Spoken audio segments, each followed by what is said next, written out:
Kita ada dalam khotbah berseri Teguh, Berakar, Bertumbuh, dan Berbuah. Dan minggu ini adalah minggu yang keempat. Kalau saya ingin memberikan sedikit refresher, minggu yang pertama Pastor Dave mengajak kita memandang kepada Yesus Sang Logos, supaya kita teguh berakar di dalam firman untuk menghadapi ketidakpastian. Kemudian minggu yang kedua Pastor Nathan bicara tentang living a full life, hidup dalam keutuhan, dalam pencarian makna manusia melalui karya Kristus dan kabar baik Injil. Kita dapat hidup bagi Tuhan. Dan minggu lalu Pastor Eric memberikan message I am the bread of life, bahwa kita semua memiliki motivasi dan alasan dalam tindakan dan keputusan kita, dan bagaimana Kristus adalah satu-satunya alasan yang tertinggi yang dapat memenuhi pencarian hati yang terus kelaparan. Untuk mencari kepuasan ini hanya dapat ditemukan di dalam Kristus. Dan hari ini saya akan berbicara tentang teguh di dalam kemerdekaan Kristus, freedom. Katakan sama-sama freedom. Freedom ya saudara ya. Nah, kita akan membaca pembacaan kita, yaitu Yohanes 8 ayat 30 sampai 40. Kita akan membaca bersama-sama yang warna putih dan yang warna hijau akan saya bacakan. Kita akan memulainya. Yohanes 8 ayat 30. 1, 2, 3. Setelah Yesus mengatakan semuanya itu, banyak orang percaya kepadanya. Maka katanya kepada orang-orang Yahudi yang percaya kepadanya, jikalau kamu tetap dalam firman-Ku, kamu benar-benar adalah murid-Ku. Ayat 32.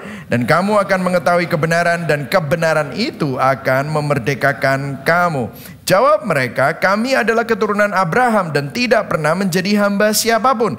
Bagaimana engkau dapat berkata kamu akan merdeka? Kata Yesus kepada mereka, aku berkata kepadamu, sesungguhnya setiap orang yang berbuat dosa adalah hamba dosa. Dan hamba tidak tetap tinggal di dalam rumah, tetapi anak tetap tinggal dalam rumah. Jadi apabila anak itu memerdekakan kamu, kamu pun benar-benar merdeka. Aku tahu bahwa kamu adalah keturunan Abraham, tetapi kamu berusaha untuk membunuh aku karena firman-Ku tidak beroleh tempat di dalam kamu. Apa yang kulihat pada Bapa, itulah yang kukatakan.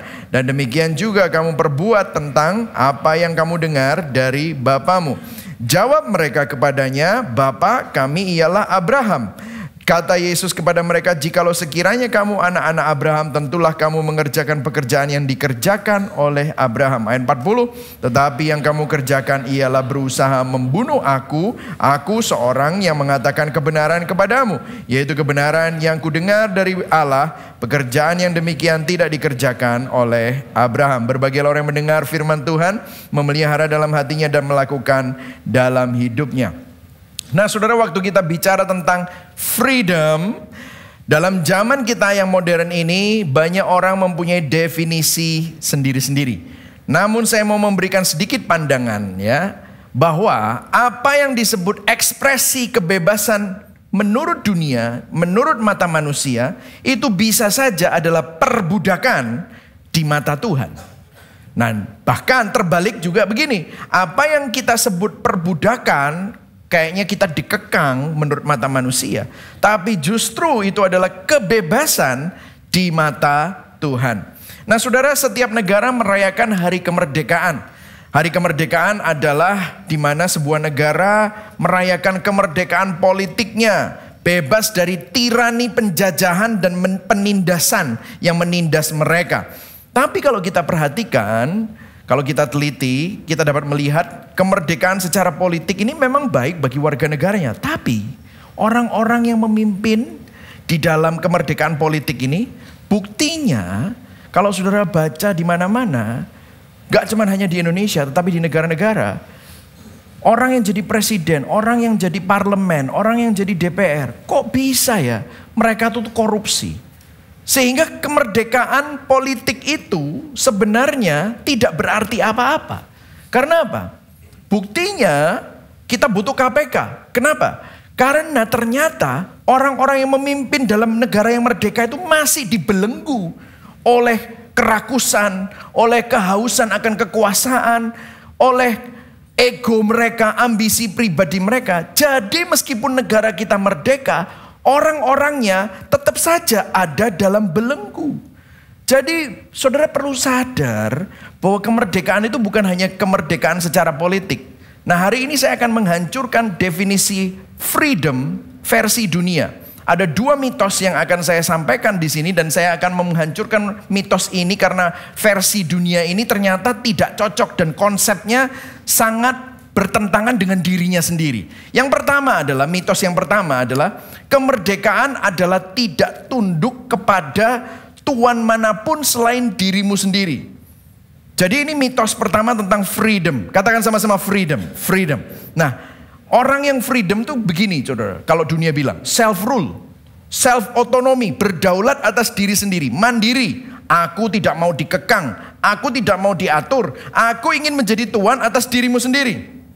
Saudara kalau punya anak remaja, anakmu yang remaja bisa berpikir seperti ini. Aku mau punya otonomi. Aku mau mengatur diriku sendiri. Aku ingin memiliki otonomi atas hidupku, hakku. Dan ini menjadi mitos yang pertama.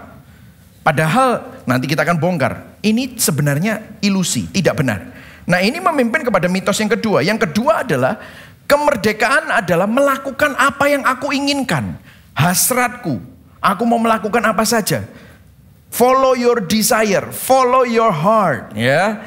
Mau melakukan apa saja. Tetapi pertanyaannya begini, apakah ini sesuai dengan firman Tuhan? Di khotbah ini saya akan mematahkan mitos-mitos ini, karena ini adalah konsep-konsep yang sangat tidak alkitabiah dan konsep yang bertentangan dengan dirinya sendiri. Maka poin saya ada 3. Yang pertama, apa itu kemerdekaan sejati menurut firman? Yang kedua, mengapa di dalam Kristus saja, hanya di dalam Kristus kita menerima kemerdekaan yang sejati. Dan yang ketiga, bagaimana kita dapat teguh berdiri di dalam kemerdekaan Kristus. Oke, kita akan mulai yang pertama. Apa itu kemerdekaan sejati menurut firman? Yang siap belajar katakan yes. Yes, oke ya saudara ya. Kita akan belajar sama-sama. Coba kita perhatikan ayat 32. Saya akan bacakan buat saudara. Dan kamu akan mengetahui kebenaran, dan kebenaran itu akan memerdekakan kamu. Jawab mereka, kami adalah keturunan Abraham, tidak menjadi hamba siapapun. Bagaimana engkau dapat berkata, kamu akan merdeka? Kata Yesus kepada mereka, ini menarik saudara. Kata Yesus kepada mereka, aku berkata kepadamu, sesungguhnya setiap orang yang berbuat dosa adalah hamba dosa. Nah Yesus berkata kepada orang-orang Yahudi ini, kebenaran, kalau kamu kenal kebenaran, kebenaran itu akan memerdekakan kamu. Nah orang-orang Yahudi bingung. Mereka merasa mereka sedang tidak butuh dimerdekakan. Kemudian Yesus berkata, setiap orang yang berbuat dosa adalah hamba dosa. Nah ini sangat menarik. Kemerdekaan apa yang Yesus maksudkan? Kemerdekaan sejati menurut firman itu apa? Nah kita kembali ke mitos yang pertama tadi ya. Mitos yang pertama, kemerdekaan adalah tidak tunduk kepada tuan siapapun selain dirimu sendiri. Nah, apakah definisi kemerdekaan seperti ini masuk akal? Coba kita lihat ya. Saya akan pakai ayat yang lain untuk menjelaskan ayat yang tadi. Firman Tuhan di 1 Petrus 2 ayat 16 berkata begini. Kita baca sama-sama ya, ayat 16 ya. 1, 2, 3. Hiduplah sebagai apa? Orang apa? Merdeka, dan bukan seperti mereka yang menyalahgunakan kemerdekaan itu untuk menyelubungi kejahatan-kejahatan mereka. Tetapi lihat, hiduplah sebagai apa? Hamba Allah. Ini menarik saudara. Orang merdeka, hidup sebagai orang merdeka adalah orang yang hidup sebagai hamba Allah. Loh, jadi hamba Tuhan, hamba Allah itu kan masa merdeka. Tapi firman Tuhan bilang gini, hiduplah sebagai orang merdeka. Gimana caranya? Hiduplah sebagai hamba Allah. Wah ini menarik saudara. Di Galatia 5 ayat 13 dikatakan begini. Saudara-saudara, memang kamu telah dipanggil untuk apa? Merdeka. Tetapi jangan kamu mempergunakan kemerdekaan itu sebagai kesempatan untuk hidup dalam dosa. Melainkan apa? Layanilah seorang akan yang lain oleh kasih. Dikatakan jadi orang yang merdeka itu melayani orang lain dengan kasih. Oh, menarik ya. Kalau kamu merdeka, jangan sampai kamu merdeka untuk hidup dalam dosa. Itu bukan kemerdekaan. Melakukan semaumu dan tidak punya tuan, itu bukan kemerdekaan, itu perbudakan menurut itu. Menurut firman Tuhan begitu. Nah ada yang menarik di Roma 6. Kalau saudara mengikuti khotbah berseri The Gospel Eksposisi Kitab Roma, saya pernah membahas ini di Roma 6. Dikatakan begini. Bear with me, nanti saya akan hancurkan mitos itu. Saudara akan lihat. Apakah kamu tidak tahu bahwa apabila kamu menyerahkan dirimu kepada seseorang sebagai hamba untuk mentaatinya, kamu adalah hamba orang itu yang harus kamu taati, baik dalam dosa yang memimpin kamu kepada kematian, maupun dalam ketaatan yang memimpin kamu kepada kebenaran. Tetapi syukurlah kepada Allah, dahulu memang kamu hamba dosa. Nah, coba perhatikan di sini. Berdasarkan ayat ini, kalau kita pikir kita bebas merdeka untuk berdosa, maka sebenarnya kita terbelenggu oleh dosa yang memimpin kepada kebinasaan. Tapi kalau kita taat pada kebenaran, maka kebenaran itu akan memimpin kita merdeka untuk hidup bagi Tuhan. Nah, dulu sebelum kita kenal Kristus, kita adalah hamba dosa. Namun setelah kita kenal Kristus, kita menjadi hamba kebenaran. Jadi saudara harus sadar, di dalam dunia ini tidak ada orang yang tidak punya tuan. Saya ulang ya, di dalam dunia ini tidak ada orang yang tidak punya tuan. Hanya ada dua macam perhambaan di dalam dunia ini. Apakah saudara hamba dosa atau hamba kebenaran? Jadi ini menghancurkan mitos yang pertama. Kemerdekaan sejati bukanlah hidup tanpa memiliki tuan, namun memiliki tuan yang benar. Yang setuju katakan amin. True freedom is not having no master, no, but having the right master. Karena tidak ada seorang pun yang hidup merdeka tanpa tuan. Semuanya memiliki tuan. Nah, mungkin saudara bilang, kok bisa gitu pastor? Well, let me explain. Dengan sebuah ilustrasi ya. Nah saudara, saya baru-baru ini nonton film lama. Nonton ulang film lama. Film lamanya itu namanya Rocky. Masih ingat? Rocky itu Rocky Balboa ya. Itu lagunya ya saudara ya. Ya, nah saya nonton Rocky 1 sama Rocky 2. Musuhnya Rocky di situ adalah Apollo Creed. Apollo Creed itu orang hitam yang wah gede gitu ya. Dia itu juaranya. Dan Rocky pada saat itu adalah seseorang yang bukan siapa-siapa. Dia adalah petinju yang dalam tanda kutip nobody. Dan ada yang menarik, waktu Rocky ini berusaha membuktikan dirinya. Dia berjuang untuk membuktikan bahwa dia bukan seorang pecundang, tetapi dia adalah seorang champion, seorang pemenang. Ada sebuah kata-kata yang membuat saya tersenyum. Saya waktu menyiapkan khotbah ini saya jadi ingat film itu. Dikatakan begini. Ini kalau Stallone tuh itu apa? Sylvester Stallone kalau ngomongnya, if I can go 15 rounds with Apollo Creed, then I'll know I'm not a bomb. Gitu dia bilang gitu kan. Kalau saya bisa bertarung dan bertahan 15 ronde dengan Apollo Creed, maka saya akan tahu bahwa saya bukan seorang pecundang. Coba perhatikan saudara. Perkataan ini membuat saya tertawa dalam hati karena semua kita, perhatikan, semua kita sebenarnya seperti Rocky di dalam dunia ini. Seakan-akan setiap kita harus menjawab pertanyaan ini di dalam hati kita. Setiap kita dibelenggu dan tidak bebas. Kita dibelenggu oleh berhala pembuktian diri. Setiap kita di dalam hati kita yang terdalam akan selalu ada perkataannya Rocky. Apa yang harus aku lakukan untuk membuktikan diri bahwa aku bukan seorang pecundang. Aku seorang yang berharga. Aku seorang pemenang. Aku berarti. Harga diriku, aku punya harga diri. Dan kalau kita mau jujur, kita semua hidup untuk sesuatu. Kita semua berjuang untuk sesuatu. Kenapa kita kerja keras? Kenapa kita rela berkorban? Mencurahkan tenaga dan waktu untuk sesuatu. Bukankah orang kerja keras hidup demi apa? Bisnisnya. Supaya apa? Membuktikan diri. Demi karirnya. Untuk apa? Membuktikan diri. Demi uang. Demi jabatan. Bahkan demi kenikmatan. Supaya diterima. Demi cinta. Demi kemerdekaan. Apapun itu. Seringkali kita itu mau jadi hero-nya. Bahkan banyak orang rela menghancurkan kesehatannya. Keluarganya. Demi apa? Demi teman, demi uang, demi hawa nafsu, demi seks, demi apa yang dia perjuangkan. Kenapa? Karena sesuatu itu menjadi Tuhan kita. Sesuatu itu menjadi Tuhan kita. Dan kita, saudara dan saya, adalah hamba akan sesuatu. Bob Dylan dalam lagunya dibilang gini, you're gonna have to serve somebody. Bob Dylan, kalau saya berterjemahkan, Anda harus melayani seseorang atau sesuatu.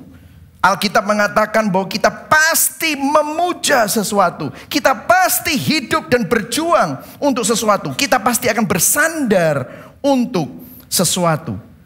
Jika kita hidup untuk sesuatu selain Tuhan, maka sesuatu yang lain itulah yang akan menjadi Tuhan kita.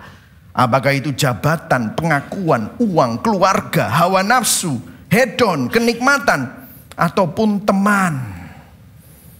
Mungkin Anda bilang seperti ini, oh pastor, aku gak kayak gitu. Aku tidak hidup untuk apapun. Aku tidak hidup untuk suami, aku tidak hidup untuk istri, aku tidak hidup untuk anak-anak, aku hidup untuk diriku sendiri. Well, artinya Tuhannya orang itu adalah keegoisannya, kemandiriannya yang berpusat pada dirinya sendiri. Dia pikir itu kemerdekaan, namun sebenarnya itu adalah belenggu perbudakan.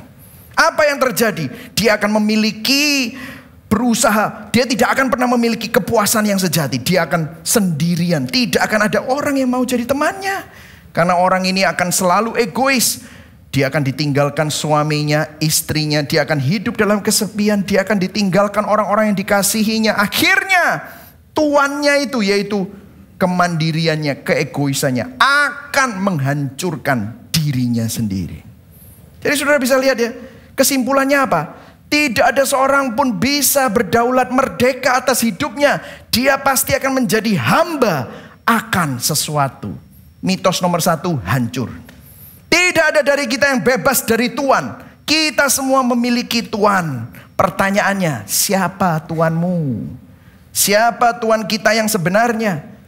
Kita mau jadi hamba akan sesuatu, hamba dosa, hamba atau hamba kebenaran, hambanya hawa nafsu, atau hambanya berhala, atau hambanya Tuhan, atau hambanya Kristus. Elizabeth Elliot berkata begini, identitas bukanlah persoalan siapa saya, tetapi saya milik siapa. Anda milik seseorang. Anda harus melayani seseorang. Dan orang itu seharusnya adalah Yesus Kristus. Yang setuju katakan amin. Jadi kalau saudara hari ini datang, pertanyaannya, yang jadi tuanmu siapa? Mungkin saudara bilang, ya Tuhan lah, buktinya saya ada di gereja. Oh, belum tentu. Coba cek hati saudara. Nah, kita akan masuk dalam poin yang kedua. Mengapa hanya di dalam Kristus kita menerima kemerdekaan yang sejati? Kalau ada dua tuan, kalau ada perhambaan, ya udah toh, saya milih aja toh yang paling enak buat saya apa? Oh, kita lihat dulu. Mengapa Kristus membawa kebebasan? Nah, coba kita lihat sama-sama di ayat 35. Dikatakan begini, ayo baca sama-sama ya. Tadi kita udah baca, kita baca ulang. 1, 2, 3. Dan hamba tidak tetap tinggal dalam rumah, tetapi anak tetap tinggal dalam rumah. Jadi apabila anak itu memerdekakan kamu, kamu pun benar-benar merdeka. Bahasa Inggris ayat 36. If the Son set you free, you will be free indeed. Nah, hamba di sini itu bukan pembantu, bukan asisten. Hamba di sini bahasa aslinya adalah budak.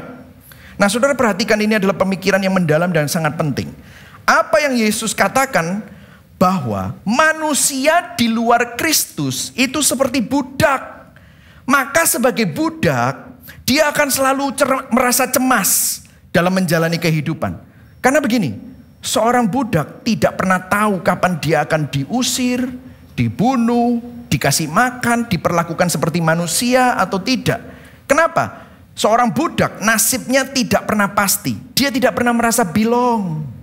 Seorang budak tidak pernah benar-benar merasa bahwa dirinya diterima, dikasihi. Kenapa? Karena dia seorang budak. Beda, Yesus membandingkan budak dengan apa? Anak. Katakan sama-sama anak. Anak. Nah, seorang anak tahu bahwa dia dikasihi, dia diterima dan dimiliki oleh bapaknya, orang tuanya. Anak akan merasa tenang, feel at home. Budak merasa tidak tenang. Jadi poin 2A ya, mengapa hanya di dalam Kristus kita menerima kemerdekaan sejati? Karena kemerdekaan datang melalui Kristus. Karena di dalam Kristus kita ditebus untuk menjadi anak-anak Allah, menjadi bagian dari keluarga milik Allah. Yang setuju katakan amin. Di dalam Kristus, melalui Kristus, kita tahu bahwa kita telah ditebus. Kita ini bukan lagi budak. Kita ini adalah anak-anak Allah. Nah, saudara perhatikan kenapa kok ini penting. Kebenaran ini dapat membantu kita menghadapi masa lalu kita, saudara. Membantu kita juga menghadapi masa sekarang kita. Perhatikan, mengetahui bahwa saudara dan saya adalah anak, itu adalah jalan menuju kebebasan. Karena begini, seorang budak akan selalu tanya, di mana posisi saya? Di mana saya berdiri? Aduh, aku ini salah apa lagi? Tapi kalau seorang anak, dia akan tenang karena dia milik bapaknya. Ada firman Tuhan di dalam Injil, di Yohanes 1 ayat 12. Kita baca sama-sama ya. 1, 2, 3. Tetapi semua orang yang menerimanya diberinya kuasa supaya menjadi apa?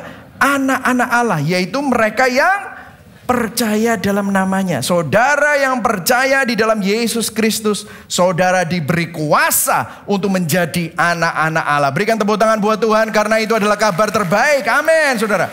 Katakan sama-sama, saya anak Allah. Pertanyaannya, saudara percaya enggak? Nah, ini bedanya. Ini beda sekali dengan orang yang ada di bawah hamba berhala, hamba dosa. Perhatikan saudara, berhala itu selalu mengecewakan. Saat kita diperhamba oleh sesuatu yang lain selain Tuhan, kita itu pasti disiksa. Kalau kita tidak bisa berperforma untuk memenuhi tuntutan berhala itu, kita dihukum. Saya kasih contoh. Misalnya berhala pembuktian diri seperti Rocky tadi, atau berhala penerimaan. Kalau saudara seorang yang menjadi hamba penerimaan, maka saudara akan melakukan segala sesuatu. Kalau seorang mantu, dia akan berusaha untuk melakukan segala sesuatu untuk diterima oleh mertuanya. Kalau dia seorang istri, dia akan berusaha untuk melakukan segala sesuatu untuk diterima oleh suaminya. Kalau dia seorang anak, dia akan berusaha untuk melakukan segala sesuatu untuk diterima oleh orang tuanya. Tetapi saudara tahu, mertua, istri, suami, orang tua, itu semua manusia yang bisa mengecewakan. Apa yang kamu lakukan bisa saja tidak cukup. Dan apa yang terjadi? Pada waktu engkau gagal, berhala penerimaan itu akan menghukum saudara. Kita akan merasa tertolak, kita akan merasa terhukum, kita merasa terisolasi, terdakwa. You will feel terrible. Namun di dalam Kristus, saudara diterima bukan karena saudara mampu, bukan karena performamu, karena saudara memang gagal. Tapi karena performa Kristus yang tidak pernah gagal, tidak peduli seberapa gagalnya kita, tidak peduli seberapa tidak mampunya kita, melalui Kristus kita diterima bukan karena performa saudara, tetapi karena performa Kristus. Yang setuju katakan amin. Saudara tahu ini luar biasa. Nah, ini masuk ke poin berikutnya. Kebenaran bahwa kita melalui Kristus kita diangkat anak dan menjadi bagian dari keluarga Allah. Kebenaran ini membebaskan kita dari tuduhan dan dakwaan dosa masa lalu. Bagaimana kita bebas dari dosa masa lalu? Dengan merenungkan kebenaran Injil. Nah, gimana caranya? Gini ya saudara, pernah diem-diem ya? Mungkin saudara pas lagi pagi-pagi duduk, merenung, minum kopi. Nggak usah merenung lah, merenung terlalu bagus. Ngelamun, nah, misalnya lagi ngelamun gitu ya. Saya ini pernah nih, lihat ada orang gini ya, ngelamun gitu ya.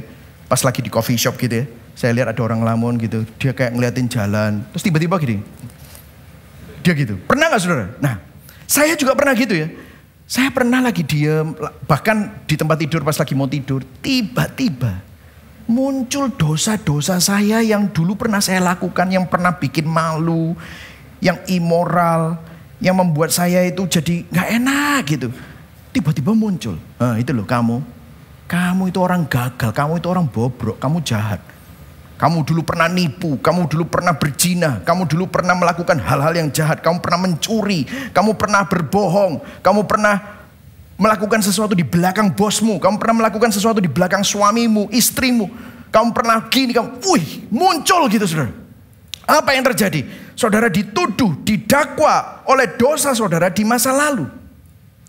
Firman Tuhan berkata di Bilangan 32 ayat 23b, bahwa saat kita berdosa, dosa yang kita lakukan itu bahwa bahasa Indonesianya, dosa itu akan menimpa kita. Tetapi bahasa aslinya, your sin will find you out. Bahasa aslinya berkata, dosamu akan menghantuimu. Berapa banyak dari kita sering dihantui oleh perasaan bersalah, dakwaan dosa masa lalu. Misalnya saudara tadi mau ke gereja, saudara, wah gaya sok suci mau ke gereja, tadi malam aja kamu baru ngelakuin ini, ngelakuin itu. Minggu lalu kamu lagi brengsek, gaya pakai angkat tangan. Padahal tadi saudara mau angkat tangan, diingetin gitu nggak jadi angkat tangan. Saudara, saya juga ngalami, saudara. Berapa kali saya harus khotbah hari Minggu, hari Jumat saya gagal sebagai suami. Saya mungkin gagal sebagai papa. Saya mungkin bertengkar dengan istri saya. Dan apa yang terjadi? Pada waktu saya mau khotbah, munafik. Kamu baru ngelakuin ini, ngelakuin itu. Pakai mau khotbah segala. Das. Aduh. Berapa banyak saudara didakwa. Nah, apa yang harus dilakukan? Nah, perhatikan. Saya memberikan saudara cara. Bahwa kebenaran tadi, bahwa saudara dibebaskan sebagai seorang anak. Itu membebaskan kita. 2 Korintus 10 ayat 5 berkata begini. Kami mematahkan setiap siasat orang dan merubuhkan setiap kubu yang dibangun oleh keangkuhan manusia untuk menentang pengenalan akan Allah. Baca yang huruf besar. 1, 2, 3. Kami menawan segala pikiran dan menaklukkannya kepada siapa? Kristus. Nah, kalau yang menarik adalah bahasa Inggrisnya adalah bringing every thoughts into captivity to the obedience of Christ. Obedience of Christ nggak ada di sini. Jadi kalau saya terjemahkan, kami menawan segala pikiran dan menaklukkannya kepada ketaatan Kristus. Loh, kenapa? Kok menaklukkan segala pikiran kepada ketaatan Kristus? Apa maksudnya? Kok tuduhan dan dakwaan pikiran-pikiran yang melawan Allah ini takluknya kepada ketaatan Kristus? Maksudnya apa? Saya jelaskan. Begini saudara. Saat dosa mendakwa dan menuduh saudara, perenungan Injil mengingatkan kita bahwa melalui ketaatan Kristus, di dalam Kristus, kita memang gak taat, tetapi di dalam Kristus, kita yang dulunya tidak taat, kita yang dulunya pendosa, kita yang dulunya pelanggar hukum, kita ditebus dan menerima status baru sebagai anak-anak Allah. Yang setuju katakan amin. Ya memang kita gagal, namun Kristus tidak gagal. Melalui ketaatan Kristus, saudara dan saya ditebus. Jadi apa yang harus saudara lakukan pada saat mulai muncul dakwaan-dakwaan itu? Pada waktu saudara mau angkat tangan di gereja, tiba-tiba dia muncul dakwaan. Allah kamu kan pendosa. Tiba-tiba ingat, kamu dulu pernah berzina. Dulu kamu pernah nipu. Dulu kamu pernah jahat sama orang. Tiba-tiba muncul itu. Saudara bisa berkata, no, Tuhan Yesus sudah membayar hutang dosaku. Kematian dan kebangkitannya membayar lunas semua hukumanku. Aku sekarang anak-anak Allah. Suara neraka, suara iblis yang mencemooh, yang menuduh dan mendakwa, Yesus sudah menang. Itulah sebabnya aku lebih daripada pemenang dan mengalahkan segala dosa-dosa. Yang setuju katakan amin. Itu yang harus kita katakan sehingga hati nurani kita dapat jernih. Saudara, ini yang menjadi kekuatan buat kita. Nah, kebenaran ini membuat kita dapat mengalahkan dosa masa lalu. Nah, kebenaran ini juga selanjutnya membebaskan kita untuk sekarang hidup bagi Tuhan. Sekarang saudara tidak lagi hidup sebagai hamba dosa, namun sekarang kita hidup sebagai hamba kebenaran bagi Tuhan. Nah, ini saya kasih sedikit ilustrasi ya. Karena begini, ini akan mematahkan mitos nomor 2, yaitu ya ini kebenaran ini akan mematahkan mitos nomor 2, yaitu mitos nomor 2 apa? Kemerdekaan adalah melakukan apa yang kau inginkan, apa yang kau hasratkan. Ya, freedom is doing what you want atau what I desire to do. Nah, ini mematahkan mitos itu. Coba kalau saudara perhatikan, konsep ini membingungkan dan tidak konsisten. Karena apa? Keinginan dan hasrat hati manusia sudah tercemari dosa. Jadi gini, di dalam hati saudara, itu apa yang baik, apa yang benar dan apa yang mulia, itu tercampur-campur dengan hati kita, di dalam hati kita, dengan apa yang jahat, berdosa dan memalukan. Saya kasih contoh ya. Mulai yang enteng dulu ya. Kita mempunyai hasrat yang seringkali bertentangan satu dengan yang lain, tercampur aduk. Jadi kalau saudara bilang, aku mau melakukan apa yang aku inginkan, nanti saudara bingung. Apa yang kamu inginkan? Nah, nanti saya kasih contoh. Misalnya, saya tulis beberapa ini. Saya ingin memiliki jantung yang sehat. Saya ingin memiliki hidup sehat. Saya tidak ingin mati muda karena gagal jantung. Tapi, nah ini tapinya, saya suka babi. Saya suka makan lemak-lemak. Saya suka sekali makan jeroan. Saya suka sekali makan yang dimasak-masak sama mentega. Tambah kayak mentega, tambah enak. Nah, apa yang terjadi? Saya pengen hidup sehat, saya pengen punya jantung sehat, saya pengen umur panjang. Tapi apa yang terjadi? Keinginan saya yang lain. Saya pengen makan gorengan, saya pengen makan lemak-lemak, saya pengen makan babi-babi, saya pengen makanan yang banyak menteganya. Apa yang terjadi? Keinginan saya tabrakan, saudara. Saya ingin memiliki stamina. Saya ingin hidup sehat. Tidak banyak kadar lemak di dalam tubuh saya. Tapi saya nggak suka olahraga. Senangannya leye-leye nonton Netflix. Senangannya nyemil keripik dan makan es krim. Nah, itu bahasa Surabaya ngomongnya. Es krim itu es krim gitu, saudara. Apa yang terjadi? Bertentangan. Nah, mitos tadi yang katakan kebebasan adalah melakukan apa yang aku inginkan. Nah, apa yang kamu inginkan? Hidup sehat atau makan jeroan? Bingung kan? Nah, jadi dalam kasus ini kebebasan bukanlah melakukan apa yang sebenarnya ingin saudara lakukan. Tetapi melakukan keinginan-keinginan yang sesuai dan yang sejalan atau baik untuk tubuh saudara. Kadang saudara harus melakukan sesuatu yang saudara gak suka. Saudara makan sayur, aku gak suka makan sayur. Tapi sekarang saya belajar untuk menyukainya. Kenapa? Karena itu baik untuk aku dan sehat untuk aku. Saudara lihat, keinginan saudara seringkali bertabrakan. Oke, itu bagian makan. Oke, saya bawa lebih dalam. Saya ketemu dalam konseling-konseling dengan orang-orang yang mengalami kasus perselingkuhan. Kasus perjinahan. Saya tiap kali ngomong sama mereka, baik itu istri atau suami. Di satu sisi orang yang berselingkuh, dia ingin setia sama pasangannya. Mau tetap menjaga sumpah pernikahan. Masa ada sih waktu nikah, sayang, di altar ini 5 tahun lagi aku akan berselingkuh. Tidak ada orang punya cita-cita untuk berselingkuh. Tidak ada. Tapi kok bisa selingkuh? Ingin sehidup semati? Iya. Ingin tetap setia dan tidak mengkhianati? Iya. Tapi ada sesuatu di dalam pernikahannya yang kurang. Dan dia menemukan orang ketiga ini. Dan orang ketiga ini sangat-sangat menarik. Sangat-sangat mengerti dia. Dan akhirnya apa yang terjadi?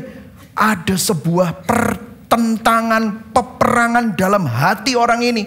Dan akhirnya dia tidak tahan, akhirnya dia salah jalan. Dia diperhamba oleh nafsunya. Dia diperhamba oleh kebutuhannya. Apa yang terjadi? Tabrakan, saudara. Jadi kalau kita perlihat, kita tidak merdeka berbuat semaunya. Sesuai hasrat atau keinginan kita. Kita harus memilih untuk merdeka dari apa dan untuk apa.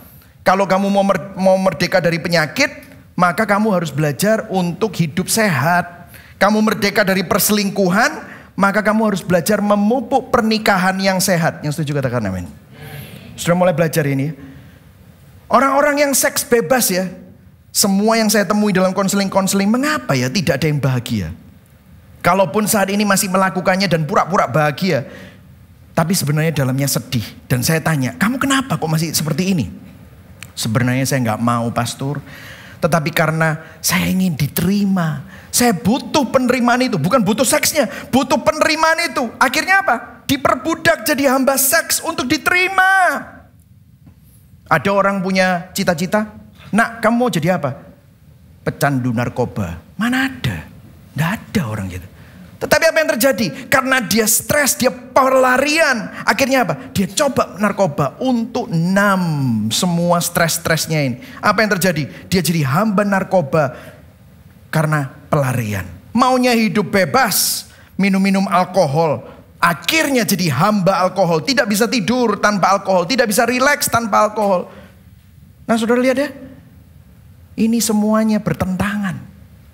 Saudara lihat, saudara hambanya siapa? Tuanmu itu siapa? Nah, untuk mengetahui keinginan yang baik untuk tubuh, maka kita konsultasi sama dokter. Nah, untuk mengetahui keinginan yang baik untuk hidup dan spiritualitas kita, saudara perlu tanya sama siapa? Alkitab, sama pencipta kita. Siapa yang mencipta kita? Ya Tuhan. Dia yang menciptakan kita. Yang setuju katakan amin. Kemerdekaan yang sejati adalah melakukan apa yang menjadi tujuan kita diciptakan. Hidup bagi Tuhan. Kalau saudara punya HP, HP-nya rusak, saudara bawa ke tukang bakmi, bisa nggak dia? Nggak bisa. Saudara harus bawa ke reparasi HP. Begitu juga hati kita yang hancur ini, hidup kita yang rusak, kita harus bawa kemana? Kepada Tuhan. Karena di situ Tuhan ingin menyelamatkan saudara, supaya saudara tidak lagi jadi hamba dosa, tetapi menjadi hamba kebenaran. Roma 11 ayat 36, ayo baca itu di yang bawah itu. 1, 2, 3. Allah yang menciptakan segala sesuatu, semuanya berasal dari Allah dan adalah untuk Allah. Terpujilah Allah untuk selama-lamanya. Katekismus singkat Westminster, pertanyaan yang pertama, apakah tujuan hidup manusia? Jawabannya, tujuan utama hidup manusia ialah, baca sama-sama, memuliakan Allah dan menikmati Dia untuk selama-lamanya. Dengar saudara, Kristus memerdekakan saudara untuk saudara dapat kembali ke desain asal, original desain. Kita yang sudah rusak ditebus, dijadikan baru, diangkat anak, didamaikan untuk kembali hidup bagi kemuliaan Allah. Itu yang Kristus lakukan. Yang setuju berikan tepuk tangan buat Tuhan Yesus. Sorak-sorai yang paling meriah. Amin saudara. Saudara tidak lagi hidup untuk dunia. Kita masuk ke dalam poin yang ketiga. Bagaimana dapat teguh di dalam kemerdekaan Kristus. Nah, kalau saudara perhatikan di Yohanes 8 ayat 31b sampai ayat 32. Dikatakan begini. Jikalau kamu tetap dalam firman-Ku, kamu benar-benar adalah murid-Ku. Dan kamu akan mengetahui kebenaran. Dan kebenaran itu akan memerdekakan kamu. Nah, saudara, ada kata-kata di sini. Kalau kamu tetap dalam firman-Ku. Maksudnya apa? Baca firman, merenungkan firman, melakukan firman. Kamu adalah murid-Ku. Sekali lagi, bukan jemaat-Ku. Bukan pengikut-Ku biasa. Tapi murid-Ku. Katakan sama-sama murid. Murid ya. Dan kamu akan mengetahui kebenaran. Bahasa mengetahui itu mengenal kebenaran. Dan kebenaran itu akan memerdekakan kamu. Nah saudara, apa yang Yesus katakan di sini? Yesus sedang mengajarkan prinsip disiplin rohani. Nah, disiplin rohani ini bukan supaya saudara diterima. Disiplin rohani ini bukan untuk meraih status sama Tuhan, perkenanan Tuhan gitu, bukan. Saudara sudah diterima. Saudara sudah diselamatkan. Saudara adalah anak Allah. Namun disiplin rohani di sini adalah sarana supaya kita belajar untuk menghidupi status kita yang baru itu. Kita belajar untuk hidup sebagai orang yang sudah diterima. Kita belajar untuk hidup sebagai orang yang sudah diselamatkan. Seharusnya anak Allah itu kelakuannya seperti ini. Seharusnya seorang yang sudah diterima itu tidak lagi cari penerimaan. Itulah sebabnya kita perlu disiplin rohani. Saudara, freedom comes from discipline. Kemerdekaan itu datangnya dari disiplin. Mungkin saudara bilang, wah masa sih? Oke, saya kasih contoh ya. Saya kasih contoh. Dulu waktu saya di Los Angeles, saya kan pastor di sana. Los Angeles itu adalah kota internasional saudara. Di sana itu melting pot. Banyak sekali orang dari berbagai latar belakang, berbagai negara, berbagai benua itu ada di sana. Kalau saudara ke Thai Town, orangnya bahasa Thai semua. Saudara ke Chinatown, bahasa Chinese semua. Saudara pergi ke Japan Town, banyak orang Japan. Banyak Korean Town, orang Korea. Dulu saya punya salah satu jemaat bisa ngomong 5 bahasa. Dia bisa ngomong bahasa Indonesia, dia bisa ngomong bahasa Inggris, dia bisa ngomong bahasa Chinese, dia bisa bahasa Cantonese, dia bisa bahasa Spanish. Wah luar biasa. Jadi kalau dia ketemu sama orang Latino, Jose Amigo, wah dia bisa ngomong Spanish. Wah luar biasa. Dia ketemu sama orang Hong Kong ngomong Cantonese, luar biasa. Saya sampai, man hebat banget nih orang ya. Orang Taiwan bisa ngomong Chinese. Sama orang Indonesia bisa ngomong Indonesia. Sama orang Surabaya bisa ngomong Jawa. Wah luar biasa. Ngomong Inggris bisa ngomong Inggris. Sama orang putih ngomong Inggris. Saya sampai, kamu hebat banget ya. Saya tuh pengen belajar. Saya pernah ambil 2 semester Chinese. Waduh, mumetnya setengah mati, saudara. Wah, latihannya saya gak bisa. Dia tuh bisa baca surat kabar Chinese. Saya tanya, kamu berapa tahun belajar? Seumur hidup saya belajar berbagai macam bahasa. Sekarang saya lagi belajar Perancis. Gila. Saudara lihat, dia punya kebebasan untuk berbagai macam bahasa. Tapi saya tanya, kamu gini nih gimana? Oh ya, berjam-jam sih. Saya berjam-jam belajar karakternya. Saya sekarang lagi belajar karakter Korea. Saya belajar bahasa-bahasanya. Saya dengerin orang ngomong. Saya melakukannya. Berapa jam sehari? Oh, berjam-jam. Berapa tahun? Oh, saya belajar bahasa itu maybe 5-6 tahun, 7 tahun mungkin. Saudara lihat, disiplin akhirnya akan membawa kemerdekaan. Benar gak, saudara? Saya lihat orang main piano ya. Saya ngeliat, gila, kok keren banget. Tak coba. Wangel ya, saudara. Kok bisa? Saya tanya, berapa lama latihan? Tiap hari latihan. Saya punya teman yang majornya, jurusannya, sekolahnya piano. Sehari latihan berapa? 8 jam. Tapi waktu setelah dia disiplin, apa yang terjadi? Dia mempunyai kemerdekaan pada waktu dia main piano. Nah, saudara, ada orang sangat obsesinya apa? Obsesinya investasi saham.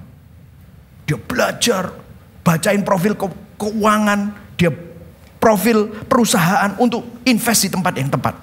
Saya mau tanya, obsesi saudara, sehebat-hebatnya obsesi saudara terhadap saham, obsesi saudara terhadap main game, ada yang dapat konten, buat konten supaya apa? Followernya nambah. Berjam-jam dia melakukan itu. Apakah obsesi itu, kerajinan saudara, disiplin saudara terhadap itu, apakah itu sama disiplinmu waktu baca firman? Waktu kenal Tuhan. Tuhan yang sudah mati buat engkau. Tuhan yang kekal nanti kalau kita mati di dalam dunia ini. Saudara akan ketemu dia. Saudara kenal dia gak? Itulah sebabnya saudara, kita ini disuruh disiplin rohani. Disiplin rohani itu ya baca firman, merenungkan firman, berdiskusi firman bersama-sama dengan care group, saling mendoakan, belajar berdoa. Kita tidak pernah melakukan ini tapi berharap merdeka mengenal Tuhan. Tidak bisa, saudara. Ini dikatakan, orang-orang ini dikatakan, kalau kamu tetap dalam firmanku, kamu adalah muridku. Kalau kamu kenal kebenaran, kebenaran itu akan memerdekakan kamu. Yang setuju katakan amin. Buah roh, kasih, sukacita, damai sejahtera, kesabaran, kemurahan, kebaikan, kesetiaan, kelemah lembutan, penguasaan diri. Itu sudah ada dalam hati kita. Hidup kita sudah ada kalau sudah di dalam Kristus. Tapi belum keluar. Saya kasih contoh ya. Orang yang kurus sama orang yang berotot. Saya tanya, komposisi ototnya sama gak? Tuh boleh dijawab. Komposisi ototnya sama gak? Sama. Apakah yang kurus belum punya otot? Terus yang berotot tiba-tiba ada ototnya setelah dia angkat besi? Enggak. Sama-sama. Yang satunya tidak dilatih. Yang ini dilatih. Yang satunya tidak disiplin dalam membangun otot. Yang ini disiplin dalam membangun otot. Jadi tiba-tiba waktu harus ngangkat koper, harus ngangkat apa-apa, kuat. Yang satunya, aduh kesleo. Hacing, kecetit, gitu saudara. Loh iya loh, saya punya teman hacing, kecetit. Saya punya teman awe-awe, kesleo saudara. Awe-awe, kesleo. Ototnya nggak dilatih, apa yang terjadi? Ya gampang kesleo, kecetit. Iman saudara, perlu nggak dilatih? Ya perlu. Kalau nggak, hopeless.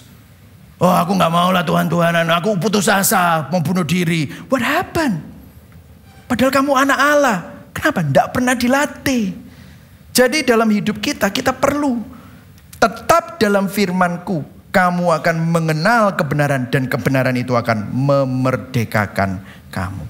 Obsesi saudara terhadap saham, obsesi saudara terhadap sosial media, obsesi saudara terhadap main game, obsesi saudara terhadap ngurusin bisnis, setara nggak dengan kerajinan kita untuk baca firman, merenungkan Injil dan mengenal Kristus yang sudah mengasihimu.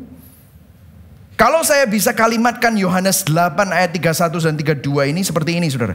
Kita dapat teguh dalam kemerdekaan Kristus saat kita menjadi murid yang senantiasa merenungkan firman, menghidupi kebenaran Injil Kristus saudara. Itulah sebabnya kita selalu mengajak saudara untuk ikut APS. Kenapa? Banyak orang tidak tahu doktrin dasar Kristen. Hanya Kristen abang-abal. Akhirnya apa? Ya imannya gampang goyah. Saudara hidup sebagai orang Kristen sendiri, gak punya komunitas, gimana saudara kuat? Itulah sebabnya kita ingin saudara-saudara bergabung di dalam care group. Itulah sebabnya di app, Gibeon app, ada renungan harian, ada bacaan Alkitab setiap hari. Dan by the way, bacaan Alkitab setiap hari itu ada pertanyaan kalibrasinya, karena setiap minggu renungan kita itu, setiap hari renungan kita itu dibawa kepada Kristus dan salib. Saudara hati-hati sekarang baca renungan. Kadang-kadang baca renungan gak ada Kristusnya. Akhirnya apa? Jadi self-help. Akhirnya jadi word of faith. Itulah sebabnya kita harus memandang Kristus senantiasa. Memandang salib senantiasa. Saya kasih contoh ya. Ada pertanyaan perenungan setiap hari di renungan Gibeon ini ya. Pola pikir apa yang perlu saya rubah setelah saya membaca ayat ini dan renungan ini? Apa yang perlu dikalibrasi dalam hati saya saat saya membaca ayat tadi? Apa yang bisa saya terapkan hari ini? Kemudian saudara renungkan, saudara doa. Itulah sebabnya saya sampai nulis Gospel Wisdom 52 refleksi Injil. Kenapa? Karena saya ingin setiap minggu saudara punya disiplin rohani. Supaya apa? Saudara bisa mengenal Allah. Otot imanmu itu keluar. Sehingga kalau ada badai, saudara gak hopeless. Kalau ada goncangan, rumahmu tetap berdiri. Yang setuju katakan amin. Inilah kenapa saudara. Pertanyaannya sebagai penutup. Apakah kita mampu dengan kemauan kita sendiri? Saudara, kalau mau jujur, ya kadang kita mampu, kadang kita gagal. Ini bulan Januari banyak resolusi. Saya pergi ke gym, gymnya ruame. Wah, semua orang pengen olahraga. Kemarin saya balik dari vacation ya, ke gereja. Wah, gerejanya meledak. Semua orang mau ke gereja gitu saudara ya. Kita lihat nanti Februari ya saudara ya. Loh, bisa nggak? Mampu nggak? Kadang kita mampu, kadang gagal. Kadang kita konsisten, kadang kita lelah. Lantas bagaimana kita dapat tetap teguh? Saudara, di sini jawabannya. Dikatakan gini, kamu akan mengenal ginosko, kebenaran. Dan kebenaran itu akan memerdekakan kamu. Perhatikan saudara. Kebenaran di sini bukanlah teori, bukanlah hukum, bukanlah prinsip yang perlu dipelajari. Yohanes 14 ayat 6, Yesus berkata, "Akulah jalan, kebenaran, dan hidup." Kebenaran bukan teori yang dipelajari, tetapi kebenaran adalah pribadi yang perlu dikenal. Kebenaran itu adalah pribadi Yesus sendiri. Allah tidak hanya memberikan hukum-hukumnya, Allah tidak hanya memberikan perintah-perintahnya, Allah tidak hanya memberikan Alkitab, namun karena begitu besar kasih Allah akan dunia ini, sehingga dia mengaruniakan anaknya yang tunggal, supaya barang siapa percaya kepadanya tidak binasa, melainkan beroleh hidup yang kekal. Kebenaran itu adalah Yesus Kristus sendiri. Bagaimana saudara yang tidak konsisten ini belajar untuk teguh? Saudara pandang Yesus, kenali pribadi Yesus sang kebenaran yang memerdekakan ini. Ibrani 12 ayat 2 berkata, marilah kita melakukannya dengan mata yang tertuju kepada Yesus yang memimpin kita dalam iman dan yang membawa iman kita itu kepada kesempurnaan, yang dengan mengabaikan kehinaan tekun memikul salib, ganti sukacita yang disediakan bagi Dia yang sekarang duduk di sebelah kanan tahta Allah. Saudara dengar, Yesus tidak harus menjalani salib, namun dengan penuh ketabahan, penuh keteguhan, penuh disiplin, Yesus menjalani salib. Pergumulan Yesus terlihat di Taman Getsemani pada waktu Dia berdoa berpeluh darah. Di Matius 26 ayat 39 Dia berkata, "Bapa, sekiranya mungkin cawan ini berlalu, Namun bukan kehendakku. Karena kalau menurut kehendaknya dia pada waktu itu dia nggak kuat. Begitu berat, namun bukan kehendakku, namun kehendakmu yang jadi. Waktu Yesus ditangkap, murid Yesus menghunuskan pedang. Dan ada yang memotong putus telinga orang-orang yang datang menangkap Yesus. Yesus marah, jangan, disembuhkan. Kemudian dia berkata begini, di Matius 26 ayat 53. Kau sangka aku tidak dapat berseru kepada Bapakku supaya ia mengirim lebih dari 12 legion malaikat membantu aku. Kalau Yesus mau, dia bisa minta bantuan ribuan pasukan malaikat untuk membasmi semua orang yang menangkap dia. Namun dengan ketabahan, keteguhan, kedisiplinan, Yesus menjalani ditangkap. Waktu disalib, orang-orang meludahi dia, orang-orang memukuli dia, orang-orang mencemooh dia, orang-orang menghina dia. Bisa nggak dia? Itu tiba-tiba pakunya keluar, cedas, cedas, seperti film-film gitu. Terus salto, bisa nggak? Bisa. Tapi dia enggak. Apa yang dia katakan? Bapa, ampuni mereka, karena mereka tidak tahu apa yang mereka lakukan. Dengan penuh ketabahan Yesus melakukan itu. Dengan penuh kedisiplinan. Dia tidak menunjukkan kekuatannya, tapi dia menjalani salib. Di salib Yesus memperagakan kedisiplinan ilahi yang sempurna dengan setia melaksanakan rancangan penebusan Bapa buat saudara dan saya. Yang termulia rela menjadi yang hina, yang tak terbatas rela menjadi terbatas, yang terkuat rela menjadi lemah, yang sang sumber berkat rela menjadi kutuk, yang kudus dan tidak mengenal dosa rela menjadi dosa. Dialah pahlawan kita, dialah kekuatan kita. Pandang dia. Saat kita mulai lupa, renungkan itu, pandang karyanya, ingat akan kebaikannya. Dan saudara tahu, sekarang Yesus tinggal di dalam kita melalui Roh Kudusnya. Dia menyertai saudara. Amin. Di dalam Kristus, status saudara siapa? Anak. Katakan sama-sama, saya anak Allah. Identitas saudara aman. Kemerdekaan saudara pasti. Baca sama-sama Galatia 5 ayat 1. 1, 2, 3. Supaya kita sungguh-sungguh merdeka, Kristus telah memerdekakan kita. Karena itu berdirilah teguh dan jangan mau lagi dikenakan kuk perhambaan. Status saudara adalah anak. Hari ini saudara anak Allah, maka saudara adalah hamba Allah. Pertanyaan reflektif. Apa yang saudara kejar? Apa yang saudara perjuangkan? Karena apapun itu, kalau bukan Tuhan, itu jadi tuanmu. Apakah saudara hidup buat Tuhan? Atau semua yang kita kejar adalah kefanaan? Apakah kita masih dibelenggu dan terjebak oleh dakwaan dan tuduhan dosa? Sudah enggak saudara merenungkan Injil? Bahwa kita sudah ditebus, diterima, kita terima status baru sebagai anak-anak Allah. Apakah kita masih mengikuti keinginan natur dosa kita?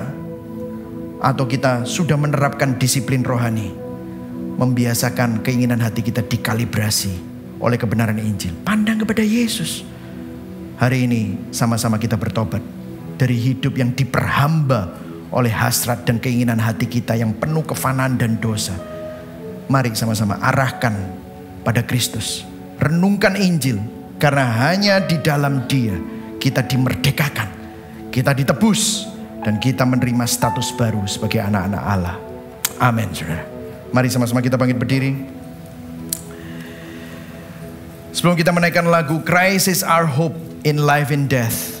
Karena Injil, kita tidak lagi diperhamba oleh keinginan dunia ini, namun kita hidup bagi Tuhan di dalam Kristus. Yang setuju katakan amin. Karena Injil, kita tidak lagi dituduh dan didakwa oleh dosa masa lalu, namun dapat hidup bebas dalam status yang baru sebagai apa?